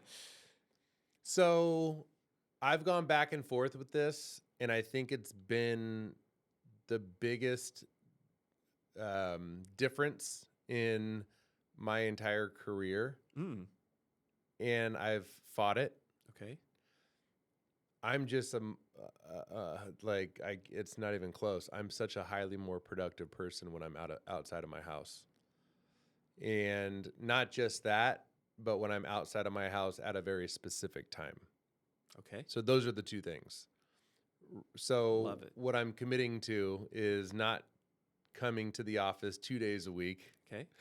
and working from my kitchen the other 3 days a week. Okay. The commitment is Monday through Friday, I am out of the house. Okay. I am here at the office Yeah. at a very specific time. You know what I love about that is it's a routine. I need that. It's a routine, and as simple as that sounds, man, the fact, here's in my mind as you were saying that, I was imagining you getting up, doing your organic, high-altitude Peruvian, picked by virgins coffee bean thing, and drinking that and having your morning. But then there's a packed lunch, and you getting in your car, you're dressed, getting in your car, and you come to the office. Like that simple type of routine, something about that I think a high-level producer needs. They need a routine. Yep. It's the flimsy or I'm out of my routine. If you think of a high-level athlete, they have these superstitions. It's routine. And if they get out of that routine, it's like, whoa. Like, how many examples of that are in Winning from Tim Gunn, like about Michael Jordan? Mm-hmm. How specific he was on when he ate, what he ate, Yep. if it's home or away. Like, when I first heard that, I'd never kind of put two and two together, but I heard that, and he's got so many examples of that. I'm like, man, Yeah. makes Recently, not to cut you off, but yeah, Derrick Henry, I don't know if you caught that with, Derrick Henry, like there's been like chatter. He's one of the best running backs in the entire NFL. And there's been chatter of him. Like, is he starting to tail off a little bit? Like, what's he got left in the tank? I mean, I'm pretty sure this is his, I want to say 10th year. Anyways, he just came off of back-to-back remarkable games. Last game, he rushed for 199 yards. Game before that, I think combined yards was like over 200. He's combined 3 touchdowns in 2 games. And they interviewed him, and he's like, "Man, it's my daily routine." He doesn't eat until 5 p.m. Like during the NFL season. It's a weird thing. He does a fast until 5 p.m. And then he's very specific with his workouts, his hydration, all of these things, and it's going to, you know, to your point exactly. There's some people that are just kind of freaks of nature and can just get up without an alarm and do these things and repetitive. I know that if I look back at my many years of real estate where I was at my most successful is I had coaching, I had accountability, and I had a routine. So those are big ahas. Sometimes you just like the recipe doesn't change. Yeah, you just need to talk it out. The recipe hasn't changed in 20, 30 years, man. It's Now just, the strategies yeah, can change. 100%. You know, like we've talked about it. I just like, I don't know. I think we just live in a world where we get spam calls 24/7, and I just personally have noticed that. I always pick them up. It's so weird. I always want to hear their pitch. I always want to. That is a lie. No, that's a lie because you're on coaching calls 40 hours a week. When I can, I always pick them up because I like to hear the pitch. Yeah. That's great. I don't know why. I like to hear it, and I'll be the nicest prospect. I'm like, what do you got? What's going on? Well, I don't know. What's the price? I'm always like, and then it'll last like 2 minutes, and then I'll be done. That's great. Yeah, that's great. Love it. It's funny. So you're clear on your strategies. 100%. That's huge, man. That's huge.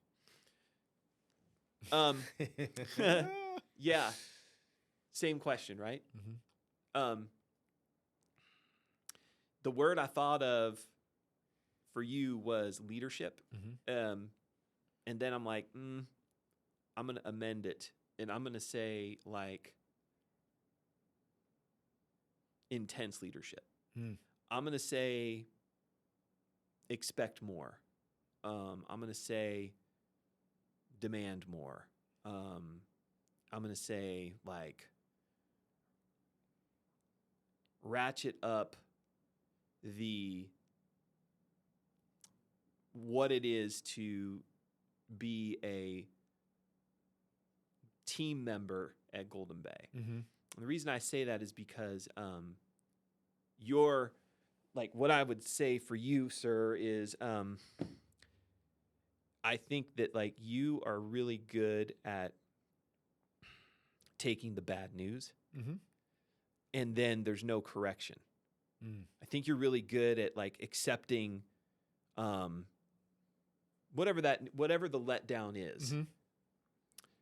Docs went out wrong. Docs went out late. Why is this agent calling me again? We didn't get a chance to get to that.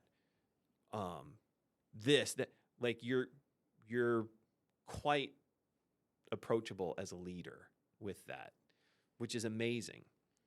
I think like if there were an adjustment, I think the adjustment would be now what? Like now you didn't meet that expectation. And I think like and I'm not saying come unglued.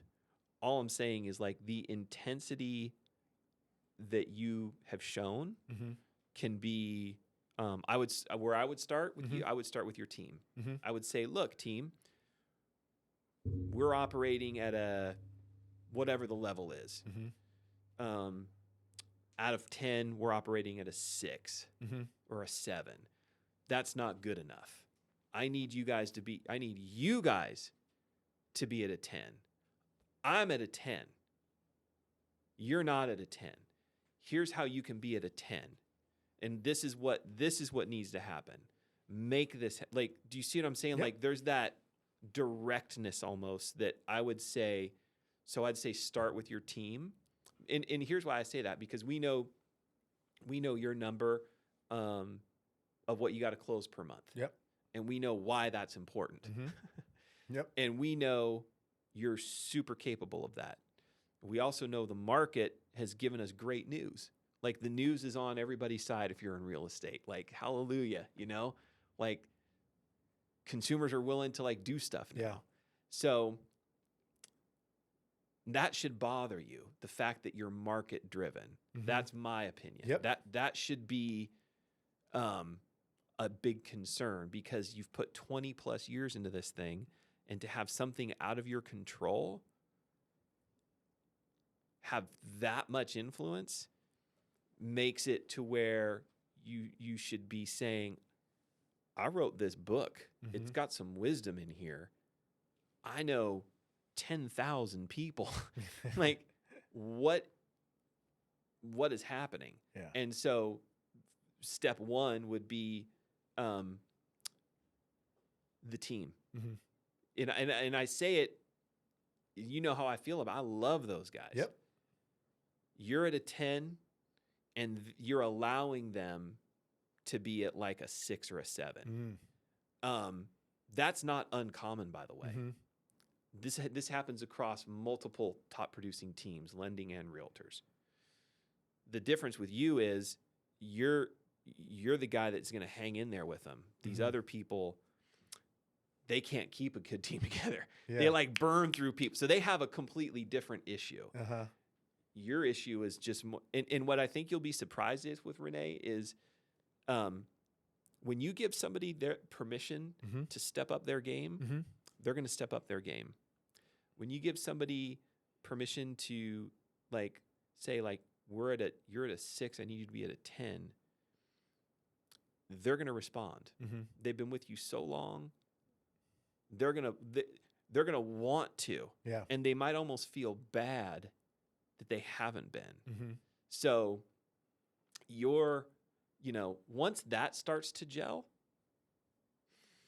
and you feel like a vibe where people are at a 10. Yeah. Okay. Then it's like, now let's get to a 15, but together. Yeah. And what does that look like? Well, for you, obviously we measure every week on stuff. I would say like that could be a lever that's pulled. I could say like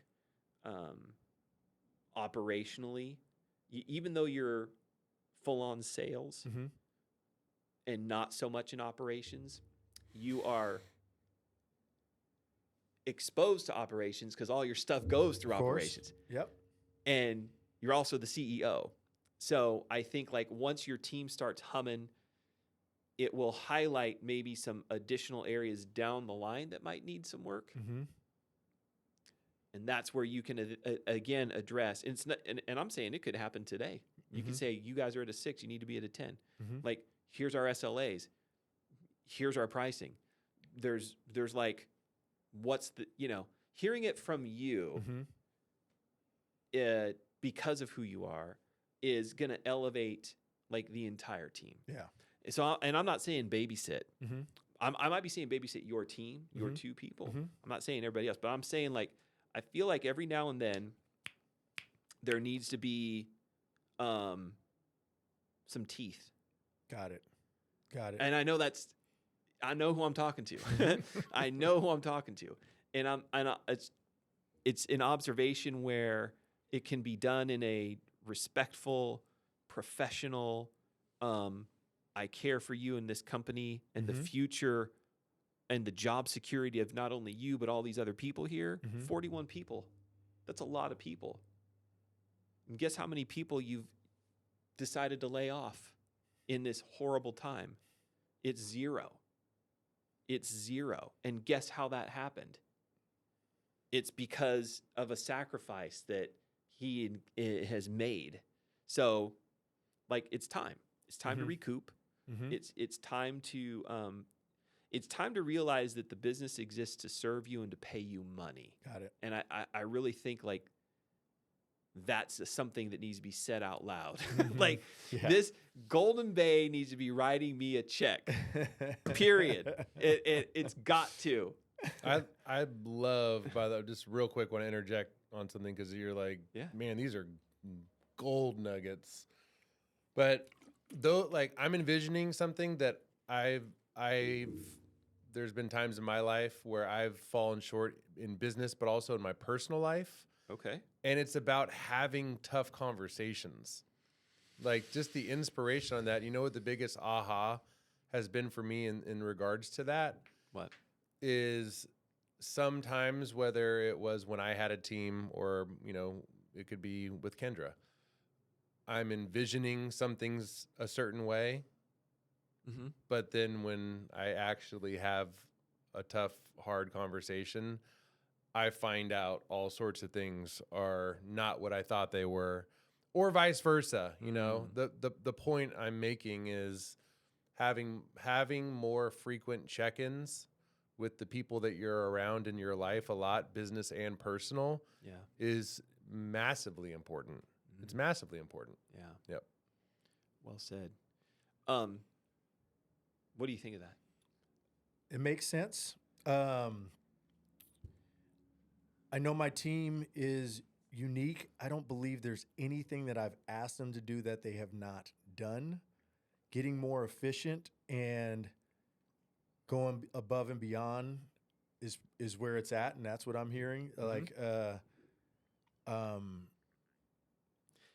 Because there's a few things that you want them to do sometimes for themselves. Like getting licensed or whatever, and Yeah. keeps getting pushed down the line a little bit. Yeah. But just like you do on a daily basis, people want and need structure, and they want to be pushed. So I've been concentrating on pushing myself a lot and not concentrating on pushing other people. Yeah. To them, for them to reach their potential, and that's a blind spot for me there. Yeah. You're like, I mean, who wouldn't want to work for you? Like that's it's that part's a no-brainer. And you working on yourself is super smart. And I think like the team,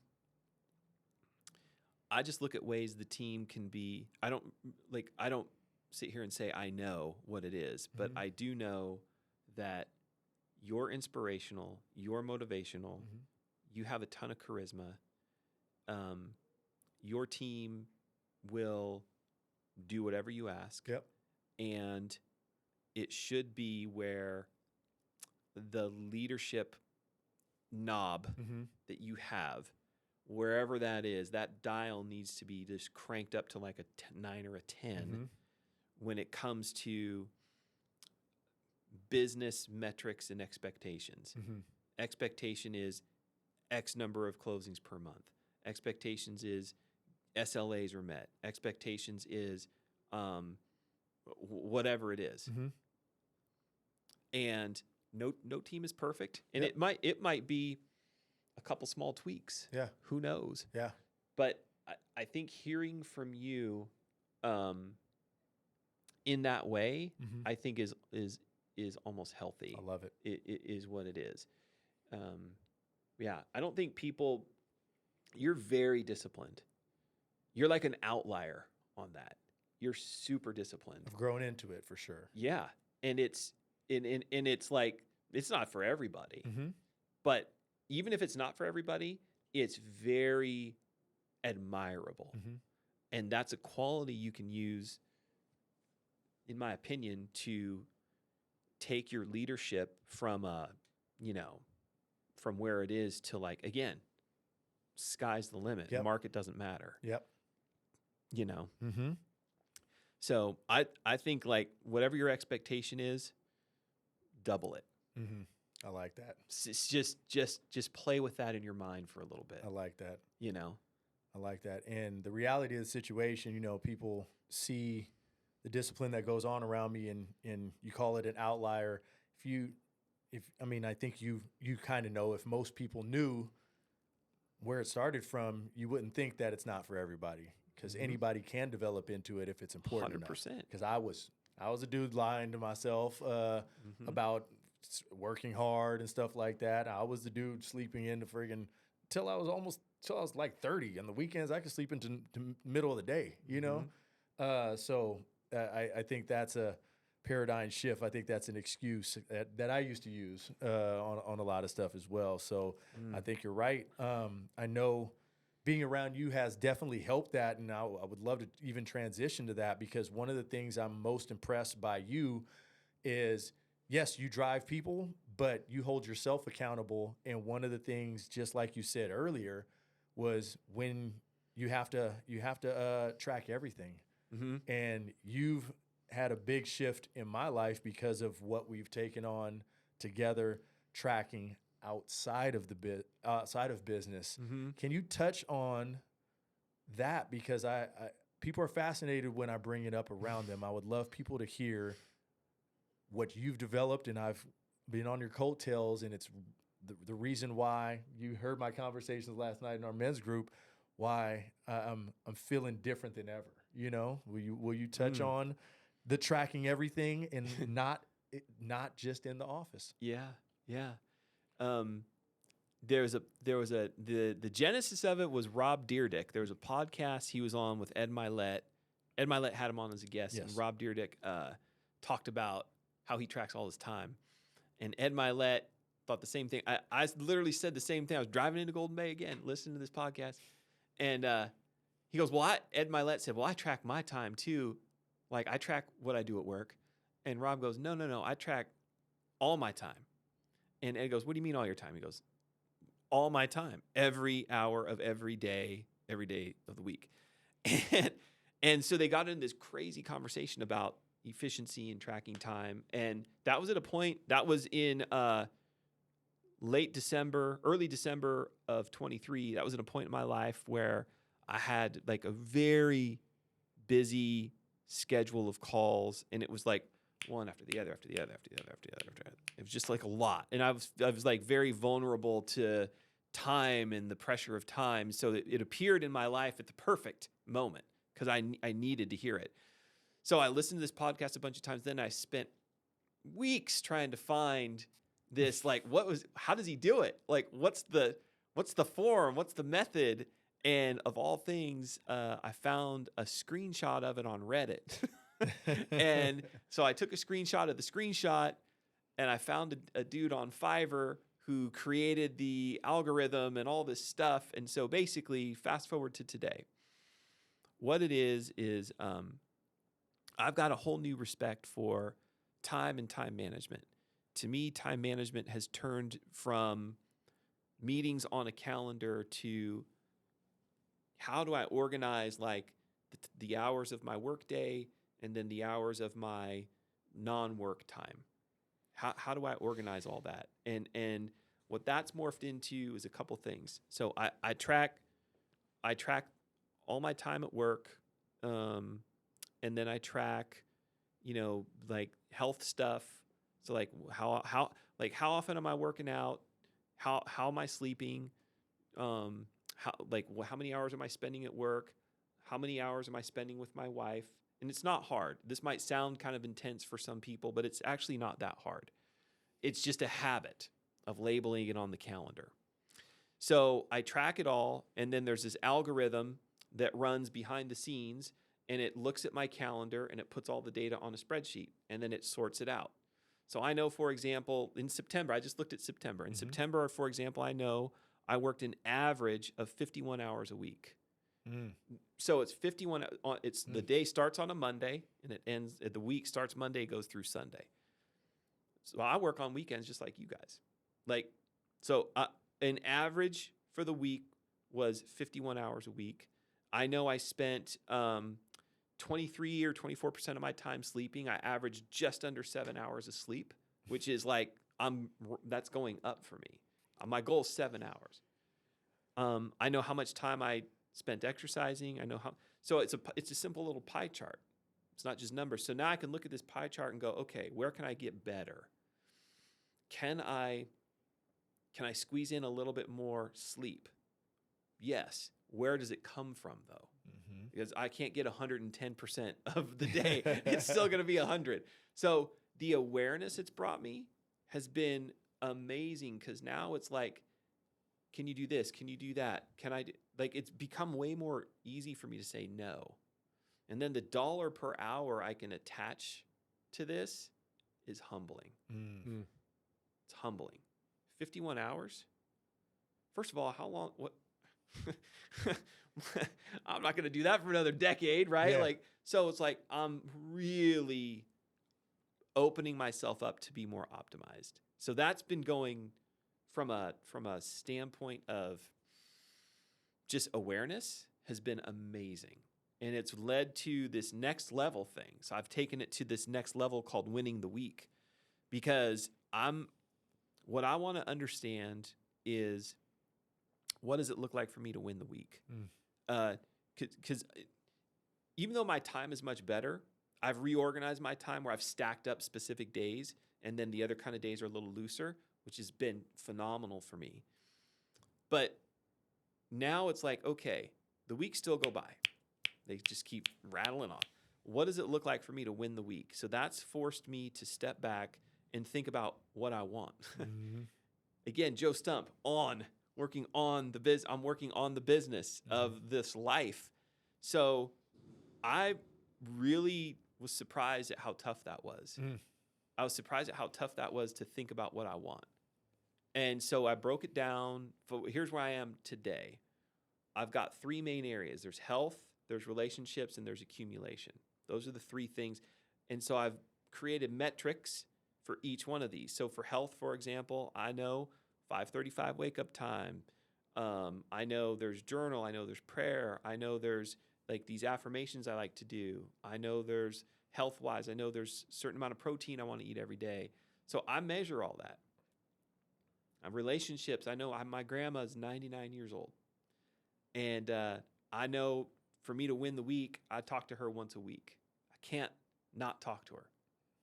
So that, and my dad, my sister, my wife, like I want to FaceTime my kids. You know, your guys they live with you. You see your kids every day. You're soon to be. You see your kiddos. You see your kiddos. Yeah. Mine are gone. Mine are grown. My oldest is in New York, but I win the week when I FaceTime him. I want to see his face. I want to see it. My daughter's in Long Beach. I want to see her face. I don't care that she's a sophomore in college and she's adulting and all this other stuff. She posted this picture on Instagram where she went to a concert, and I was like, what are you wearing? I was like, and my wife's like, maybe you should just unfollow her if you don't like what you see. I was like, my sweet, I was like, what the? But I got to FaceTime her. She's doing her thing, but I FaceTime her. And my other son, who lives in Rockland, 6 miles away from me, busiest one out of all of them, but I still got to see him. That's how I win. Nate just looked at me and asked for your daughter's Instagram handle. So I don't know. 'Cause they're the same. Yeah, man. It's something that dad goes through. You'll get there, homie. You'll get there. Yeah. It's something that dad. But I want to have a family like that, where we're tight, we're close, we give each other shit, we love each other, we're there for each other. Doesn't matter that you're 2,000 or 3,000 miles away. We're talking, we're seeing each other, we're catching up, we're seeing what's going on. Accumulation, the way I'm measuring that. So what's important to me is I'm a deal junkie. I love looking at real estate deals. And I'm like, one of the ways I would win the week is if I can analyze one deal a week. I feel if I can look at one deal a week over a year, I might get a few. And that helps me, because maybe it's a flip, maybe it's a wholesale, maybe it's a buy and hold. But through that, I've met some really cool people. You've been the beneficiary of some of those people I've met, like Nate and Alabama. Well, I can't remember her name. Stephanie. So that's simply because in my mind, I've thought, Dino, you need to focus on creating ways where you can look at deals every week, because right now that's not happening. So what can you do to make that happen? Well, it wasn't that tough. It's like a little internet searching, little phone calls, little research. Like all of a sudden I'm meeting some really cool people. All of a sudden there are like a couple deals every now and then that I'm looking at. The home program is on the list. Because I know that when we get companies in the home program, everybody wins. Yep. That's accumulation to me. So I score that every morning. It's a Google form. Part of my routine is I wake up, I open the form, I score it, and if I can get 75% of that stuff done in a week, I win the week. So if I can win 3 out of 4 weeks, I'm super happy with that. That's how. So I've been able to create a lot of clarity on what I want my life. I've seen like the 10-year version of me from like the 2034 version of my life. I'm super clear on what I want it to look like, and now I'm just kind of back engineered winning the week, and then the detail is tracking the time, because if I don't know where I'm spending my time, there's no way I'm going to know how to course correct. Yep. It sounds intense, but it's really not. It's not that intense. Not once at all. once you get in the hang of it, but the appreciation I have for just the day Yeah. and the time that goes by is so incredible compared to, a reactionary, kind of like you're kind of like the person that's kind of short of breath, talking fast, like, hey man, I gotta hit, like that type of pace. Mm-hmm.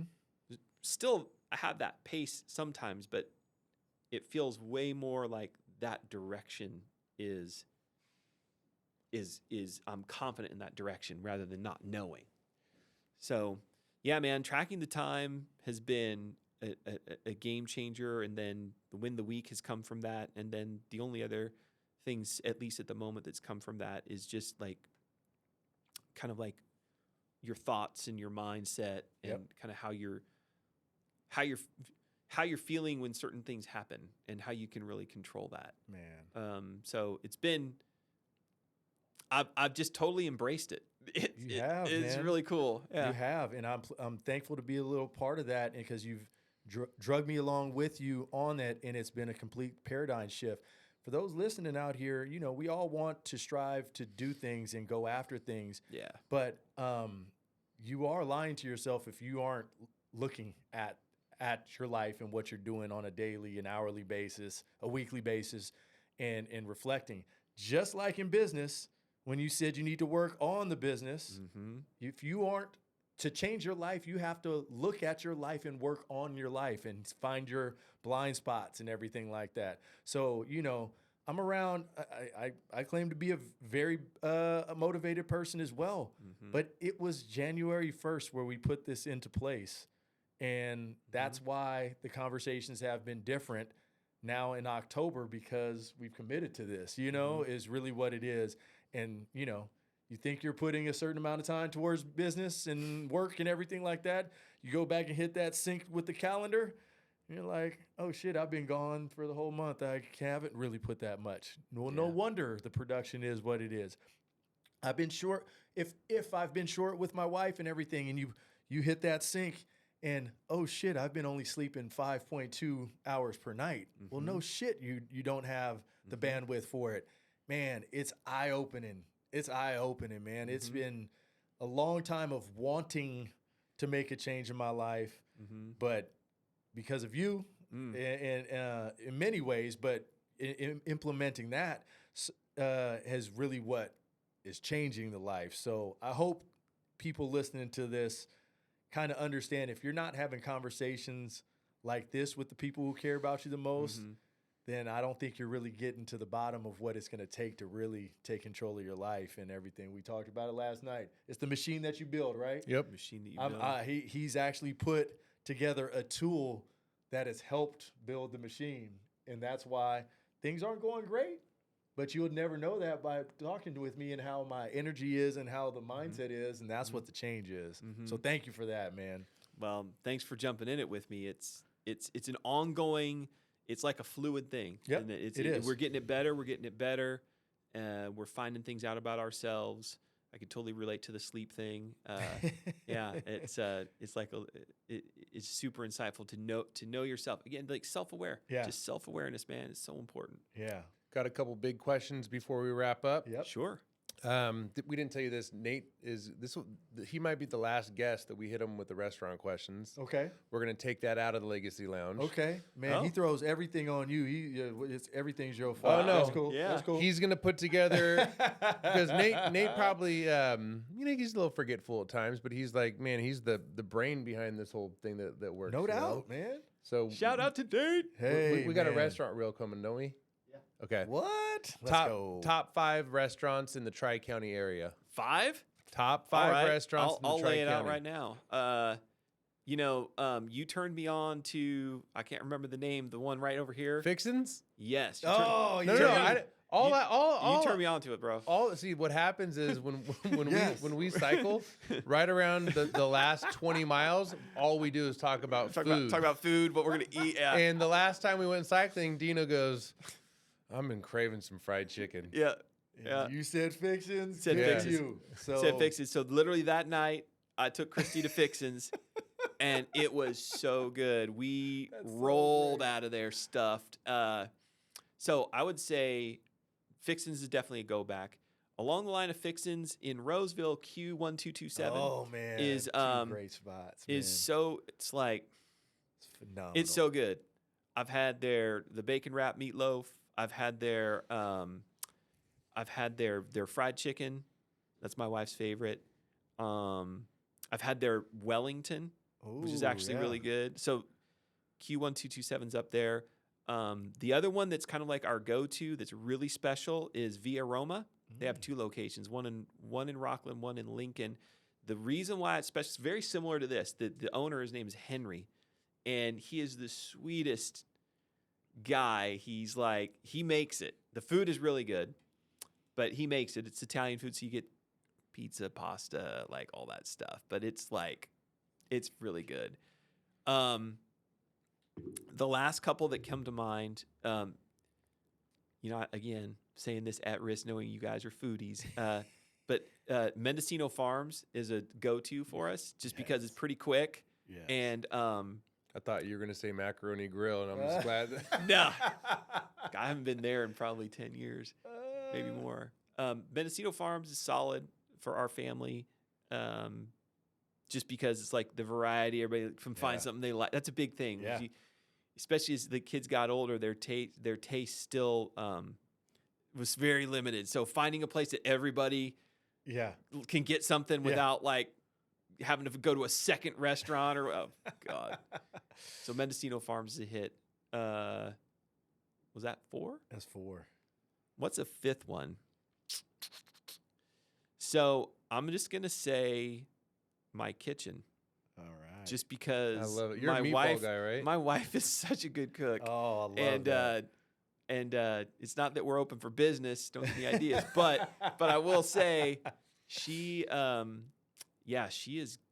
a good cook, man. She makes all sorts of good stuff. So there's nothing wrong with eating a freaking great meal at home. I love that. Yeah. I love it. And we want to know about what Dino listens to. Top 5 artists. Artists? Artists. What am I What music? Gosh, right now on Spotify, what you'll see is God,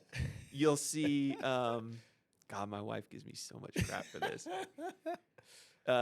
So right now, probably the most played, probably for the year, is the most popular walk-on songs. You know that there's a Spotify track for like they've got like 30 walk-on songs that I just love, and that's like probably been played the most. And that's a variety of artists, but it's just badass. That gets me pretty fired up. Second is on Spotify, there's Eminem's Greatest Hits that I've been into for probably a good solid couple months. Again, my wife was like, what's gotten into you? Because like my go-tos, those are like the 2 newest additions, okay? I have a cycling playlist that Chris loves. He gives me shit about all the time. Yeah, it's like a mixture between hillbilly meets white trash. So it's a good one. It's a good one. It's my own special blend that I put a lot of time into. It's about a 4-hour playlist, and it's 70s and 80s. But it's a wide variety of 70s and 80s. So it's like my cycling playlist is probably my 3rd most played. And then behind that would be anything from like Neil Diamond. I like Neil Diamond. It's 1 o'clock, and I know you got a coaching call, so this is going to be 30 seconds or less Yeah, we're condensed. good. And it's the most important question. But what Okay. does legacy mean to you? The word legacy or this? What leaving a legacy means to you. Oh, so I have very clear I have very clear memories of both my grandfathers. They've both passed away. And as a youngster,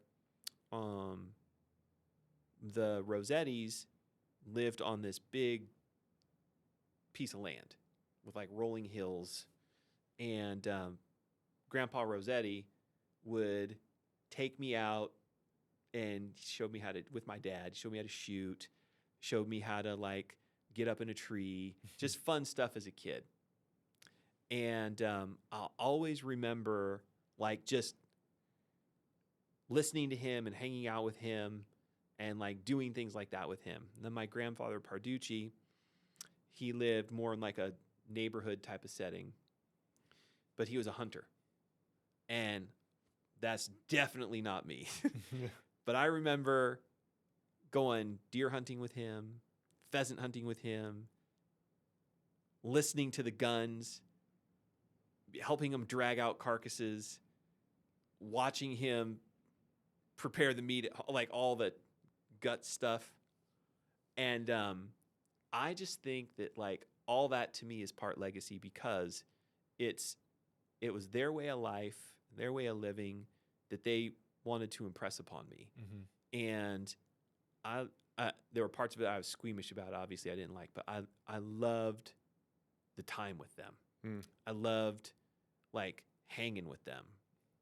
So to me, legacy is like what kind of memories and lessons and environment can you share with your loved ones, with your family, that you can create with your kids that help shape them to make good decisions or help that shape them to be just good human beings. That's what legacy means to me. Crazy part about it is the stuff that you do on a daily basis, that changes the legacy that other people are leaving with their family too, just so you know, man. Thank you. Man, Thank you.